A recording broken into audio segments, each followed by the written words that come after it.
banyak yang beranggapan Al-Ghazali, Al-Haddad itu mengajari orang untuk tidak kerja. Tidak, bukan. Tapi justru dia kalau kamu tidak mampu, kamu harus kerja. Tapi dia memberi syarat ala al-wajhil ma'dzun laka fihi syar'an. Kalau kamu harus menjadi hamba yang bergerak untuk mendapatkan rezeki, ya kamu cari rezekinya dengan cara yang dihalalkan oleh syariat. Ini yang lebih penting lagi. Kenapa? Sebab kalau kamu mendapatkan rezeki itu dengan cara yang tidak dihalalkan, itu jadi masalah baru. Masalah baru dalam menghalangi kamu mendekat kepada Allah.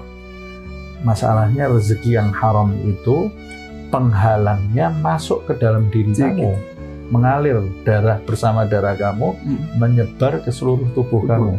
Dan bukan hanya tubuh kan, kadang keluarga kita. Keluarganya juga kan, kata Rasulullah, sya'an abah. Dia tahu atau tidak tahu.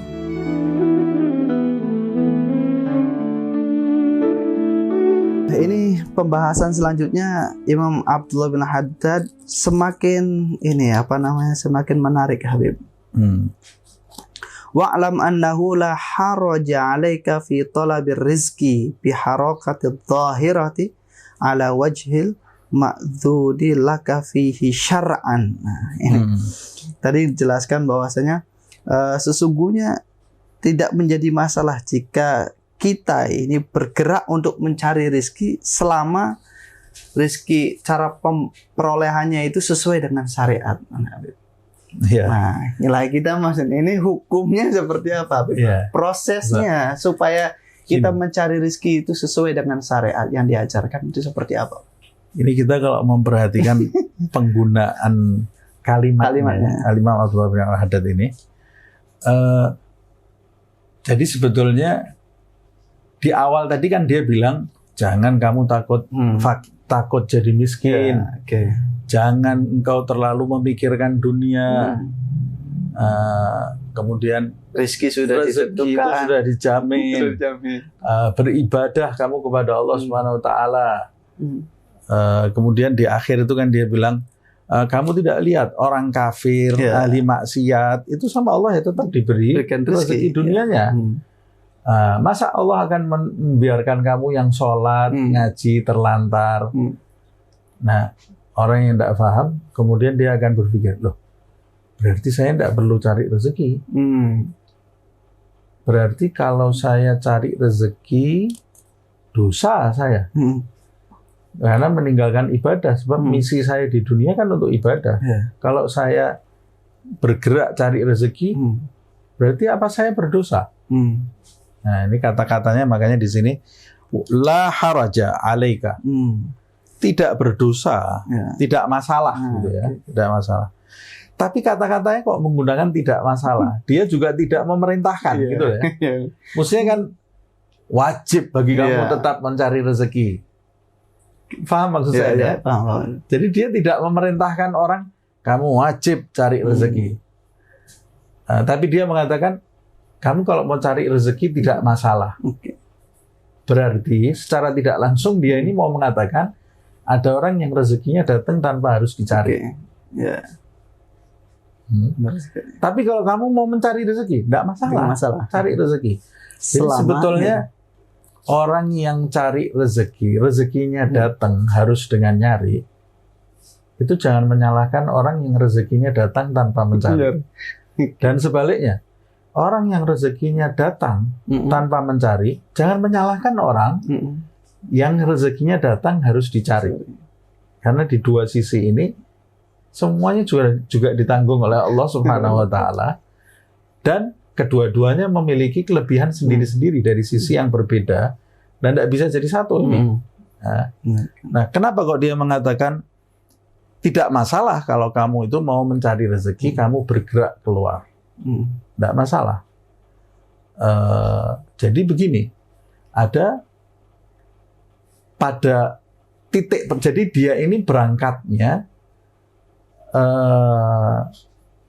awal masalah rezeki itu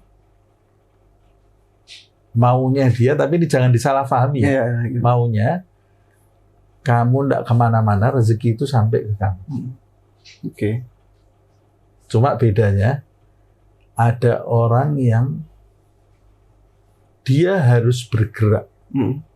Sebab kalau dia tidak bergerak, dia ini gelisah. Gelisah, tidak kuat hatinya. Loh, ini kok ada masalah di depan saya diem aja. Dia harus bergerak. Dia harus bergerak. Gerakan ini itu justru menimbulkan ketenangan di dalam dirinya, tidak gusar, sehingga rezeki itu datang. Jadi kalau Shahibul Hikam itu Ibn Athaillah itu dia di dalam satu kalimat itu dia mengatakan orang itu ada yang mendapat rezeki bil kasab, ada min ghairi kasab. Yang bil kasab itu ciri-cirinya dia tidak tahan. Kalau satu hari rezekinya tidak datang, makannya tidak datang, 2 hari tidak datang, dia tidak tahan, akan gelisah. Kamu kalau satu hari tidak datang makan untuk menambal rasa perut kamu, rasa lapar di perut kamu itu, kamu gelisah, itu berarti tanda kamu itu harus keluar, bergerak mencari rezeki. Tapi ada orang-orang, ini orang-orang sufi yang sampai 1 hari, 2 hari tidak kemasukan makan, dia itu tidak bergetar, tidak takut. Tidak takut.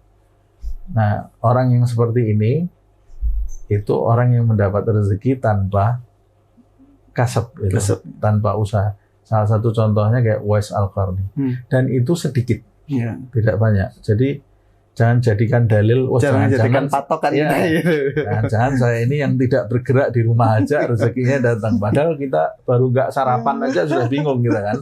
Nah kalau kamu bisa 1 hari 2 hari tenang pikiran kamu, nah itu kamu boleh. Itu pun kalau kamu tidak punya tanggungan. Kalau kamu punya tanggungan anak, istri di rumah kamu kan tidak seperti kamu. Kamu harus bergerak demi mereka, demi mereka. Nah, makanya ini kalimatnya di sini saya cuma mau menjelaskan saja. Kalimatnya la haraja alaika, tidak masalah. Kalau kamu itu mau mencari rezeki dengan bergerak keluar. Nah, ini sekali lagi kenapa saya jelaskan seperti itu, karena banyak yang beranggapan Al-Ghazali, Al-Haddad itu mengajari orang untuk tidak kerja. Tidak, bukan. Tapi justru dia kalau kamu tidak mampu, kamu harus kerja. Dan itu sebagian besar orang. Karena memang yang mampu itu sedikit. Yang mampu sedikit. Kamu harus bekerja, tapi dia memberi syarat. Ala al-wajhil ma'dzun laka fihi syar'an. Kalau kamu harus menjadi hamba yang bergerak untuk mendapatkan rezeki, ya kamu cari rezekinya dengan cara yang dihalalkan oleh syariat. Ini yang lebih penting lagi. Kenapa? Sebab kalau kamu mendapatkan rezeki itu dengan cara yang tidak dihalalkan, itu jadi masalah baru buat kamu. Masalah baru dalam menghalangi kamu mendekat kepada Allah. Masalahnya rezeki yang haram itu penghalangnya masuk ke dalam diri kamu, mengalir darah bersama darah kamu, menyebar ke seluruh tubuh kamu. Dan bukan hanya tubuh, kan kadang keluarga kita. Keluarganya juga kan, kata Rasulullah, sya'a am abah. Dia tahu atau tidak tahu. Nah, kemudian wa innamal ba'su wal haraj fi adami sukunil qalb. Lihat ini kan. Dia mengatakan yang menjadi masalah jika hati tidak dapat tenang, pikiran, kesenangan dan kegelisahannya disebabkan masalah rezeki. Ini yang jadi masalah itu sebetulnya cuma ini aja. Jadi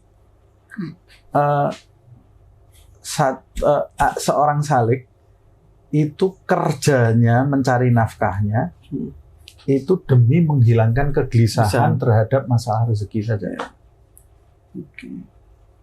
Bukan karena rakus. Dia mencari kekayaan, mengumpulkan kekayaan bukan untuk dirinya, untuk kepentingan umat manusia.